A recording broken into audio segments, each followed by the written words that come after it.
Hello guys, welcome back to the Beastie Room.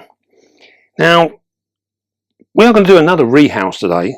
This time we are going to cover a New World terrestrial spider, and one that's very popular for its markings.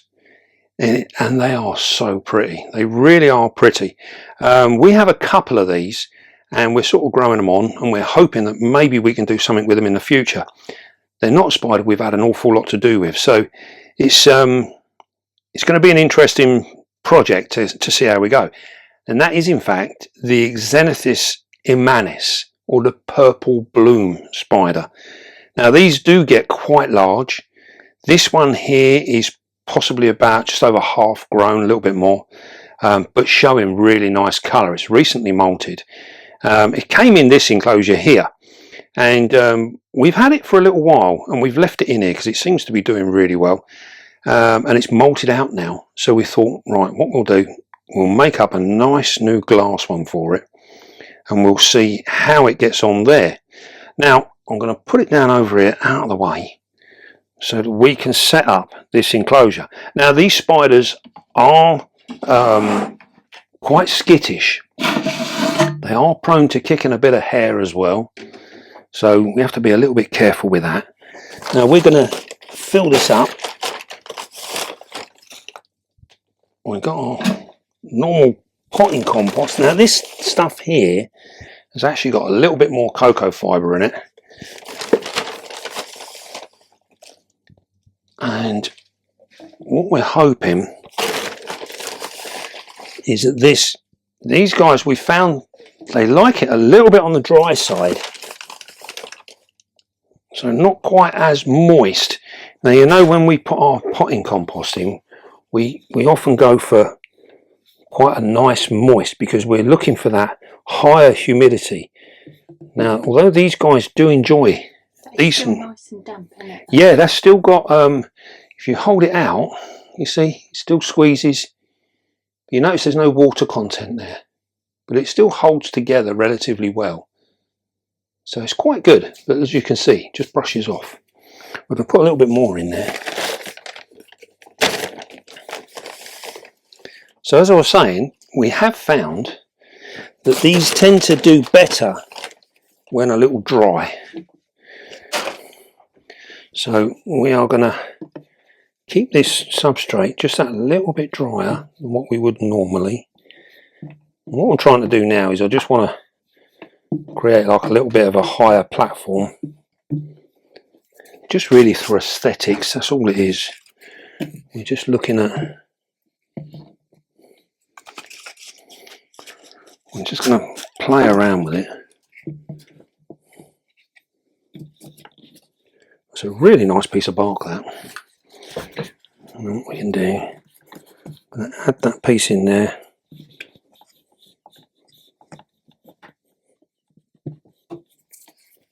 And we've got all sorts of stuff in the back here.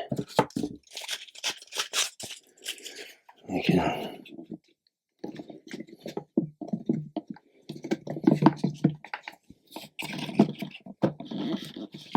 there we go. We're just trying to build a little bit of a backdrop, that's all.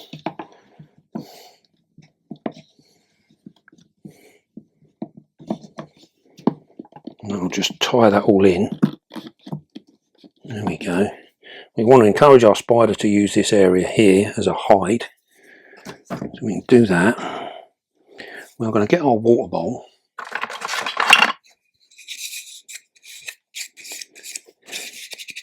Now another thing that we have noticed with these guys is they do tend to use quite a bit of water. They do seem to enjoy a drink. We've got a little bit of moss here. So we're going to use these small pieces of moss to add, to get our humidity, to help with our humidity, but we don't want it really wet. So we're going to see, just put them in like that. as that. And I think, see if we can't find a little bit for that corner. That's all we need.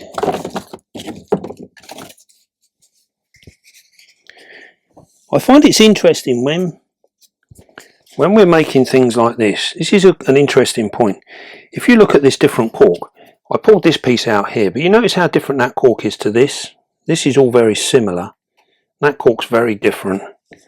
So I like to try and keep the cork that we use to be very similar looking. And I think that way it just keeps the whole enclosure looking a little better.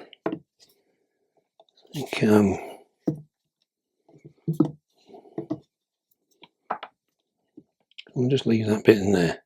Right, that's going to do it. I think that is just about, that's nice enough. So we can now, we'll top up our water.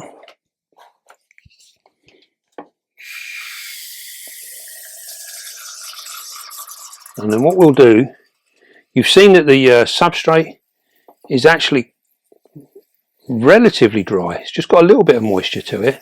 You see the wet, yeah, because you can see the water you've just. Yeah. So we're going to add some water down into this corner. And we're going to put a little bit in our moss over here. But not a lot. We just literally want to get a little bit of moss in here. A little bit of moss. A little bit of moss. A little bit of water on our moss. And then what we'll have to do is we'll have to be a little bit, we'll just have to watch it and see how it goes. If we find that this piece of moss here is just a little bit too close to its burrow and it stays too wet, we can either water it less, which will help.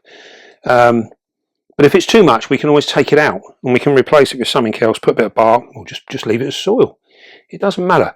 But what we're hoping for here is to have an enclosure where when our spider comes out, we want to be able to see this spider, because trust me, they are so pretty. They are absolutely super cool. I want to see it. Ah, patience, my dear, patience. We are going to clean this bit of glass. We're going to have a look through there. And we're going to have a look at this spider. Now, as we said earlier on, these guys are a little bit skittish. They are prone to kicking hairs. So we're going to have to see how we're going to get this one out. Now, possibly the best way to deal with this spider is going to be to actually catch cup it. Can you get it on the bark? Inside here. They are very fast when they decide to run, and being a terrestrial spider, they stay on the floor. So what we're going to do, we're going to lift this up very gently. And how about that? Is that not a fabulous looking spider? Can you get some light on it for me? Can I get some light? We can do that.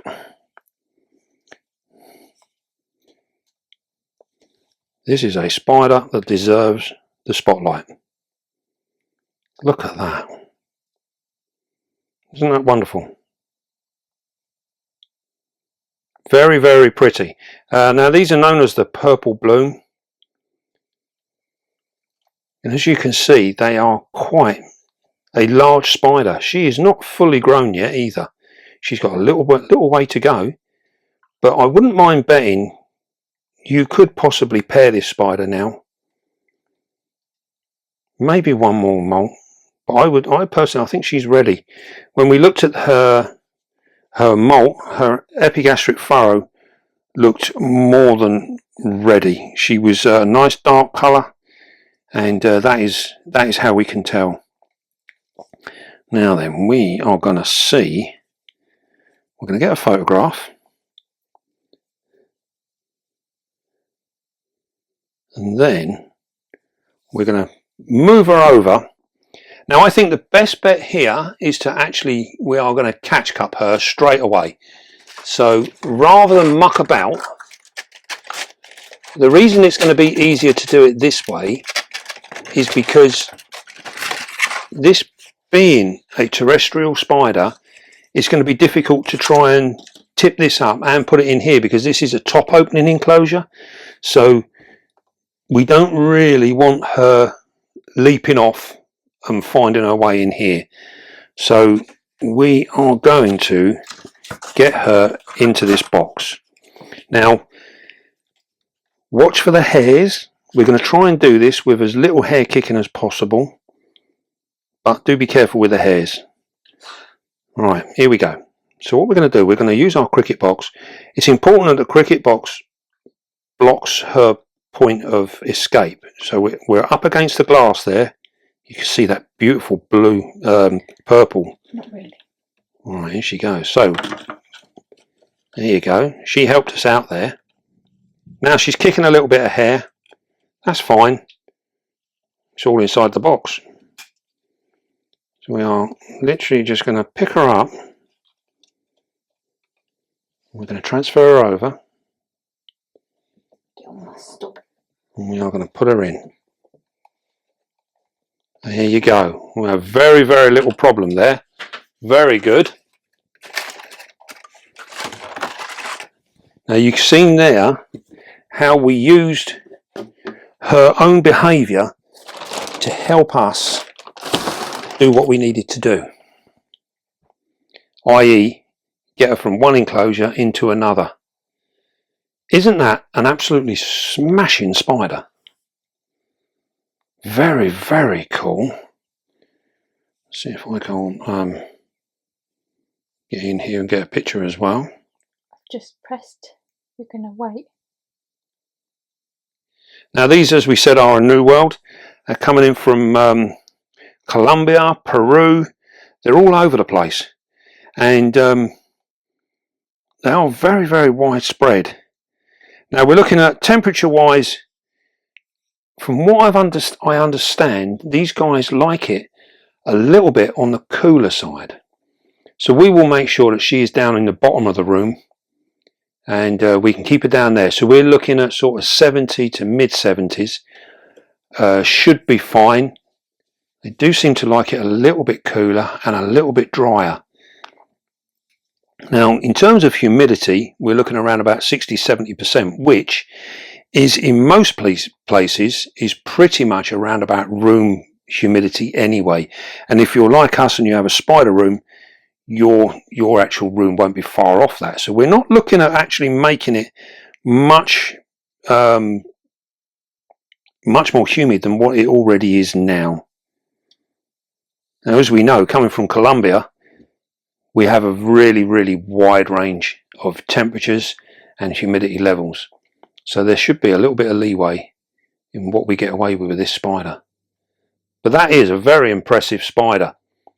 And as we said, I think she is pretty much ready now. She hasn't long molted out, so I'm sure she would be ready for a pairing. The markings on that carapace are just exquisite.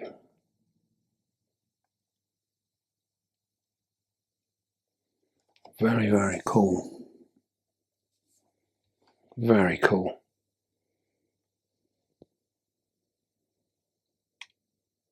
Now food wise, we are looking at adult dubias. She will mop them up, no problems whatsoever.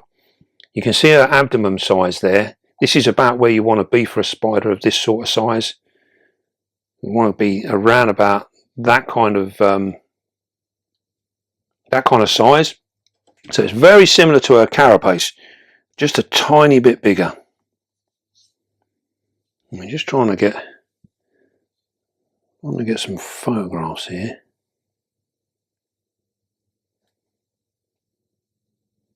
That's lovely. Now there's a number of these in this genus, and they're all really, really big spiders. As we said in the beginning, they can be quite skittish. They are prone to kicking hairs, and some have said they are actually quite prone to stand their ground, and they will freely bite. So we need to be careful, and we need to monitor what we're doing and just be very, very cautious all the time with everything that we do around them.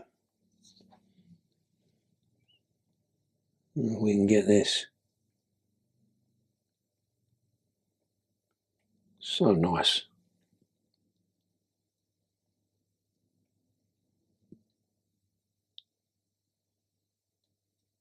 Can't stop taking photographs, guys.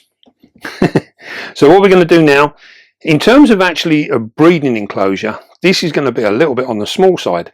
I would rather something maybe double the length of this for safety reasons for our male.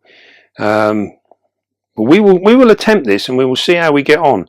I think as long as we give him plenty of space so that he can get out should he need to, and they will literally just run straight up the walls, then we should hopefully, as long as we're standing guard, we should be able to do them without too much trouble. These are not the easiest spiders to breed. They are not bred very often. Many of the ones that are coming in are either coming in from Europe or they're wild caught. So there's not much in the way of a captive bred market for these. So we need to try and improve on that and see if we can't breed these. They're a very nice spider to breed.